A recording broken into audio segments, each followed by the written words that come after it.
Time for Game 2 of the Central Division semifinals. The IceHogs were looking to even the series against the Texas Stars. Jim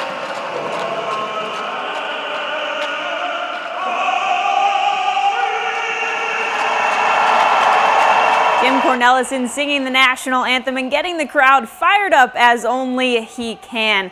The Stars played inspired early. Midway through the first period, the puck goes to Curtis McKenzie at the top of the crease. He beat Arvid Soderblom. It was 1-0 Texas. Second period, Riley Barber, one of the AHL's leading scorers, scores from the left circle. That made it 2-0.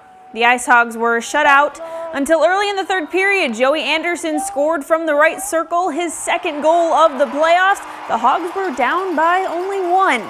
But the Stars came back with two more goals. Riley Barber got his second of the game there. Tanner Caro had an empty netter. The IceHogs lost 4-1. They head to Texas down 2-0. Scott Leber covered the game this afternoon. He joins us right now for post-game reaction from the IceHogs. Hi, Scott. The Texas Stars are Central Division champions for a reason. They are a very good team, and they've shown it coming in here to the IceHogs house and winning the first two games in this series. They've outscored the IceHogs 9-4. Two of those 9 goals, though, were empty netters.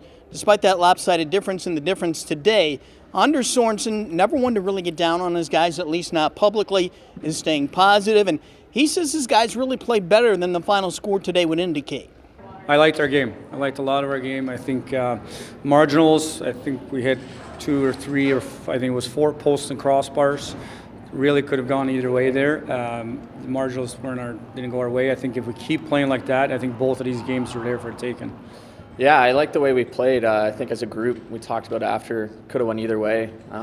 Like you said, I think they were just a little more opportunistic, so I think we just got to play with a little more swagger when we get the puck in those kind of areas. Yeah, the IceHogs are right in both of these games. In Game 1, they actually had a 3-2 lead in the third period, and in this game, in the third period, they were down by only a goal most of the way. So they can match up with this Texas team, but now they've got to go back to Texas and win 3 straight to extend their season. All right, thanks, Scott. So here's a look at the rest of the playoff schedule. And now it's win or go home for the Hogs, as Scott just said. They have to win 3 straight on the road to take this series. Game 3 is on Wednesday at 7 p.m. at the HEB Center in Cedar Park, Texas. The winner will play Milwaukee or Manitoba in the division finals.